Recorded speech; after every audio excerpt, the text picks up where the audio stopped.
Nobody will ever know how John Donovan spent his final days on Earth, but what makes this true life event so incredible is that John Donovan's abandoned backpack saved a lost couple exactly a year after he went missing. Welcome back to another video, and as always, if you're new to the channel, please like and subscribe. To receive notifications whenever we upload a new video, click the bell icon. Now let's get started. So, who exactly was John Joseph Donovan?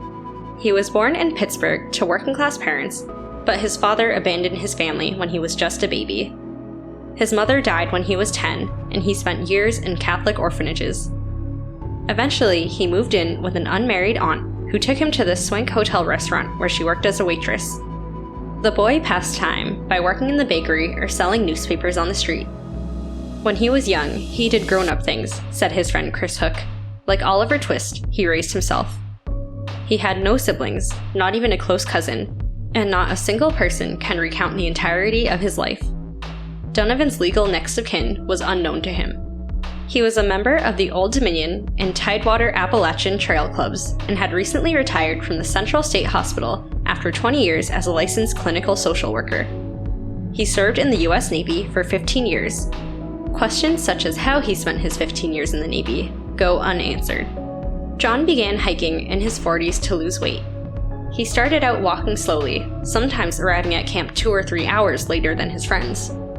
Despite traveling 4,000 miles per year, he was an amateur in some ways, and he tended to get lost a lot. For his fateful last trip, Donovan had intended to hike the PCT with a good friend, Ken Baker. Baker informed Donovan in the spring of 2005 that he wanted to postpone the start of their PCT trip by 3 weeks. Baker explains, "I looked at the weather data, and Southern California had just had its snowiest winter in 30 or 40 years. But Donovan was adamant about sticking to his original plan. "What if you get lost?" I asked, Baker reflects. He simply stated, "The crowds ahead will blaze a trail through the snow. Don't worry, I'll be fine." Donovan planned his trip on a manual typewriter for a year. He scribbled a 6-page itinerary that reflected his desire to impose order on a large and unwieldy adventure. He specified how much coffee he'd need, down to the half ounce, and encouraged friends to send gifts, unaware that this would be his final hike.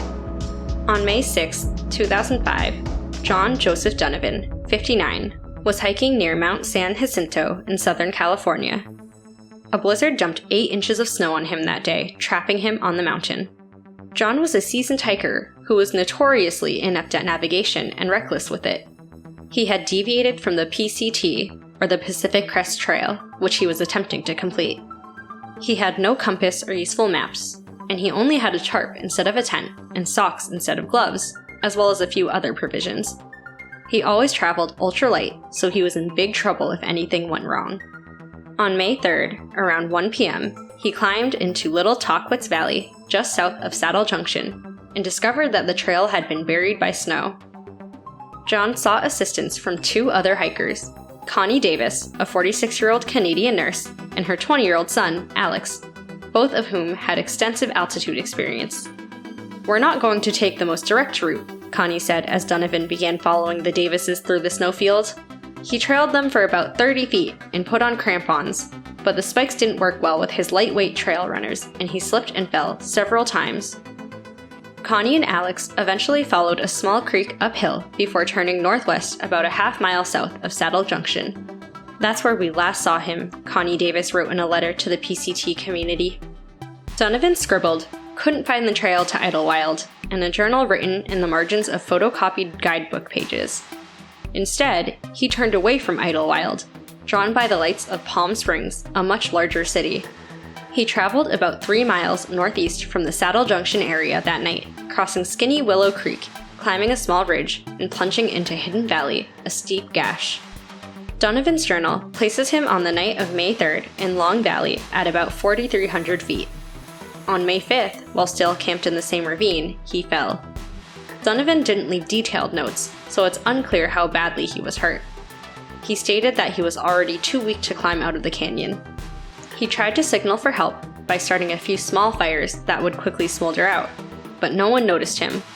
Directly below was a 100-foot waterfall, and the canyon walls were nearly sheer. He was surrounded, and he probably knew that it would be days, if not a week, before anyone noticed he was missing. On the 5th of May, Donovan took stock of his supplies. He had only 12 cheese crackers left. He scribbled in his last entry, dated May 14th, that he was going down to Long Creek for water. "Goodbye and love to everyone," he wrote. On the afternoon of May 3rd, Donovan was at about 8,080 feet. Donovan was last seen alive at that point. It took 12 days for anyone to notice he was missing. Many hikers thought Donovan went to Fuller Ridge and then died in a blizzard on San Jacinto's west side near Saddle Junction. Riverside County Rescue Unit personnel combed the area with dogs over Memorial Day weekend in 2005. After 2 days with no leads, the authorities suspended their search for good. What the search and rescue team didn't know was that Donovan had attempted a detour west down into Idlewild after leaving the Davises on May 3rd. But with no way to get around, he became disoriented. Day and Alan were on their way to a convention in the desert east of Los Angeles when they got lost on a mountain trail during a 2-hour stop with other tourists. They were dressed for a short hike in light windbreakers and tennis shoes, and had no food, spare clothing, or cell phones. They were initially unconcerned because they could hear voices. "I still felt we were relatively close," Day said, recalling how he expected the trail to be right around the next boulder. As night fell, they sought refuge in a small cave between boulders and spent the night sleepless, freezing, and hungry. They struggled to follow a stream downhill through boulder-strewn terrain in the morning. They decided to press on, repeating the mantra from night one, "We're going to get out of here. We are not going to perish. This is not our time," Day said. On Monday, May 8, 2016, the couple discovered items that Donovan had left behind in a dead-end gorge. These items consisted of a warm sweater, a foam sleeping mat, a poncho, and a backpack. The couple used a disposable razor, spoon, dry socks, and matches to light a signal fire. Day and Alan were overjoyed because they thought someone could help them find their way out. But there was a problem. The equipment was soaked. A radio and a flashlight had become corroded. They noticed the area was deserted. The two discovered identification proving that the backpack belonged to Donovan, who had gone missing a year before. His last entry was 1 year ago to the day that we found it, Day explained. He was preparing for the end because no one knew where he was, and no one knew to come looking for him. We were listening to the words of a passing man. Day and Alan were rescued after a helicopter spotted their fire's flames. The entire acre or two caught fire, resulting in a really big smoke signal. This eventually alerted a helicopter crew.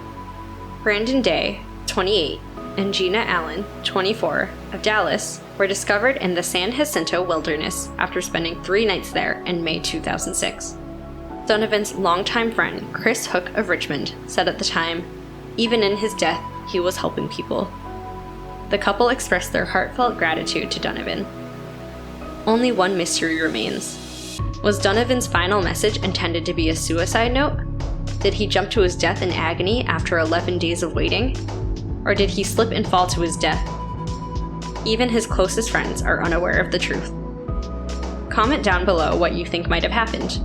This is bye for now, and see you at the next one.